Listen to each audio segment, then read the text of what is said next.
Hi everyone. Today I want to talk about 3 ways to heal from the past. My name is Lenora Lennon. Thank you for liking and subscribing. Let's get started. So, we all have things in our lives that have happened that have caused distress, trauma.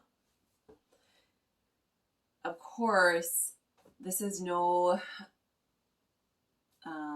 this if you need professional help, definitely seek it out, and that's actually part of what I suggest.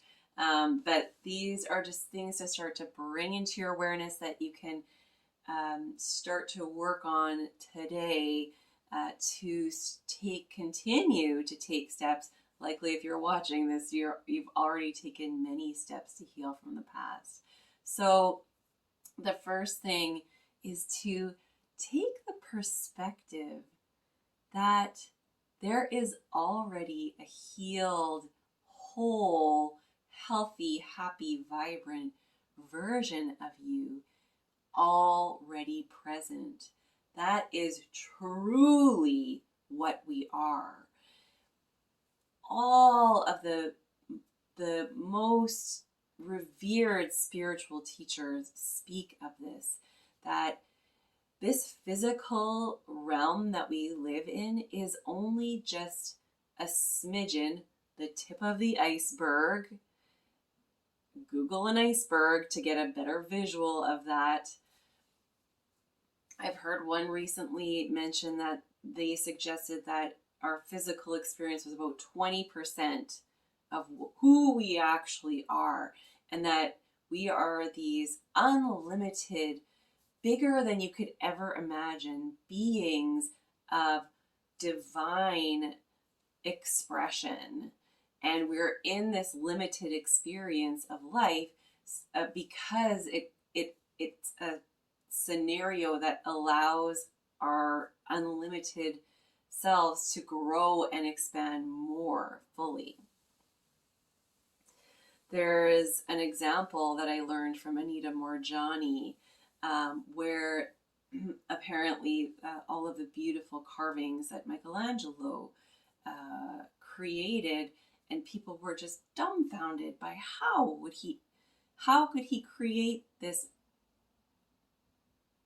unbelievably beautiful and awe-inspiring piece of art, sculpture, statue from this hunk of rock.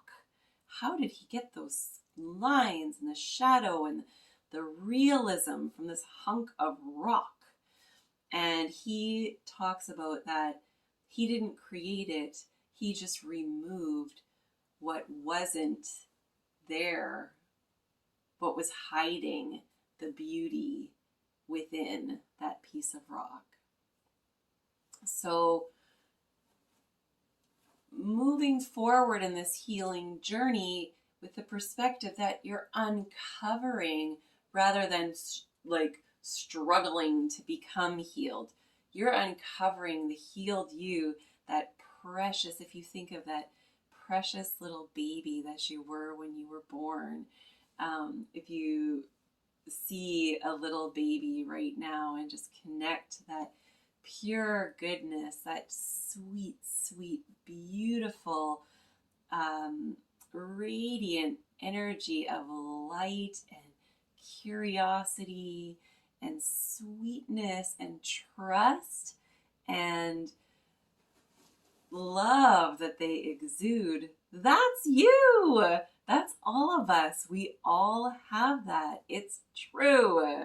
That's where we all started, just being on this planet with all of the shit that flies our way causes us to move away from that reality. So spend time connecting to that part of yourself. I have a couple of photos from when I was a baby. I have my newborn picture, and then I have a photo from when I was about 1. If you're lucky enough to have photos of yourself from when you were a baby, if you have an altar, or just put them up somewhere in your home, where you can enjoy them and connect to that light in your eyes from when you were a baby. So the second thing you can do to uncover this healed version of yourself is to seek out support. You're on YouTube, you're seeking out support. That is awesome. There are so many amazing teachers on YouTube that have helped me on my healing uncovering. And I'm stepping into the role of being one of those people. I've not only used YouTube, I've been uncovering this healed version of myself now actively for about 26 years. So I've done all kinds of things. So some of the things I've done have showed up in different ways. I'll share some with you to help support you on your taking action and taking responsibility to uncover this healed version of yourself. So I tried yoga when I was about 20 years old for the first time. At that time, that was kind of like my first real big awakening. It was just really, popular at the time and kind of newly popular again. Kind of a newer wave of yoga in the West popularity. And the first class I took I thought it was just a fitness class. And the first class I took, I was blown away. What was that? What just happened? And so that was, I do believe I was always quite spiritually aware, but that was, it really ignited that curiosity in me and a facet of myself that I wasn't quite aware of. So definitely seeking out different spiritual practices that could be helpful for you. Some people are comfortable in a religion. I am not personally. Organized religion is definitely not for me, but a lot of people find a lot of wellness in that type of scene. Another thing that I've done, I've gone to therapy. I didn't even know why. I had heard once that everyone could benefit from therapy.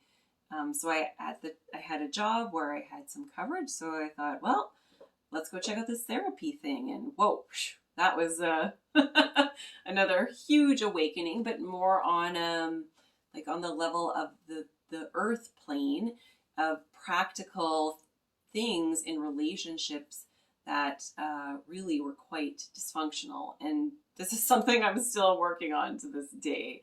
I've grown and uncovered so much of the healed version of myself in that vein, but it's never ending. Human relationships can be so enriching and beautiful and vibrant, but they can also be extremely challenging and downright debilitating or toxic.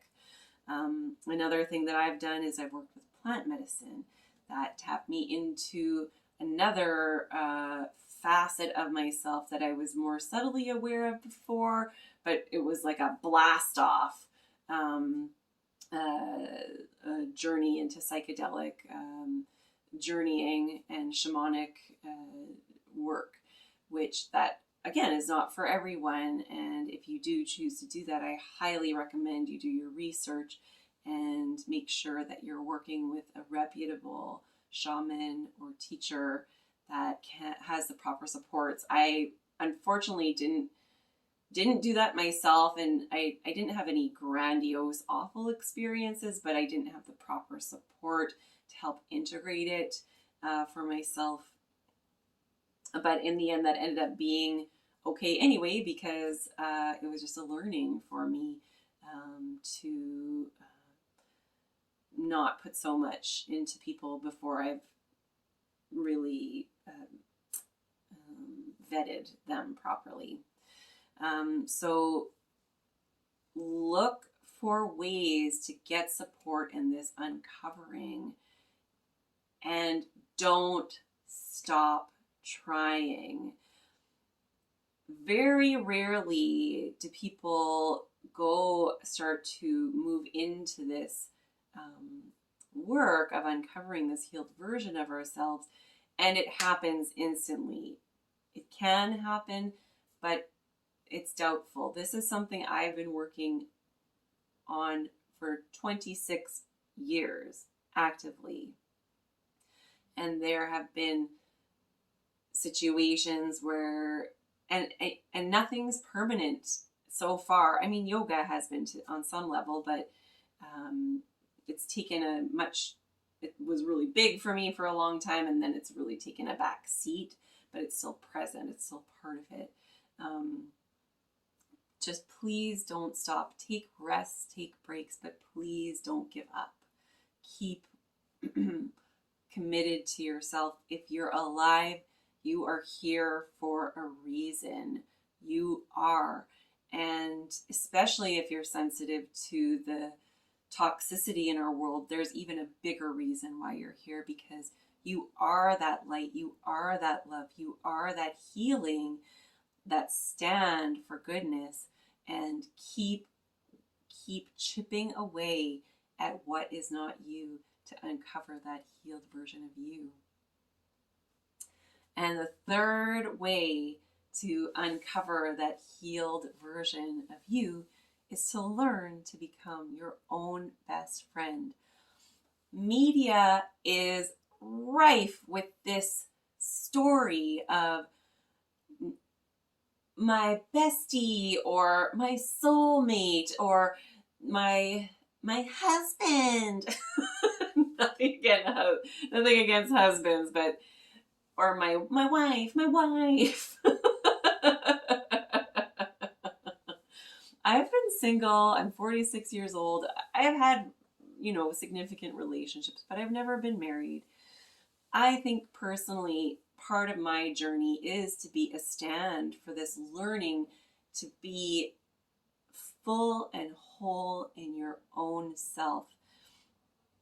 Yes, fine, have partnerships, and friendships, but be your own best friend.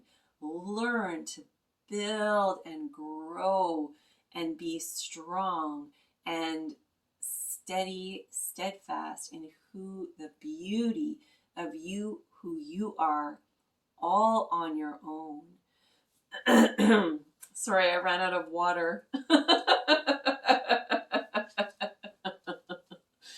But this is so important.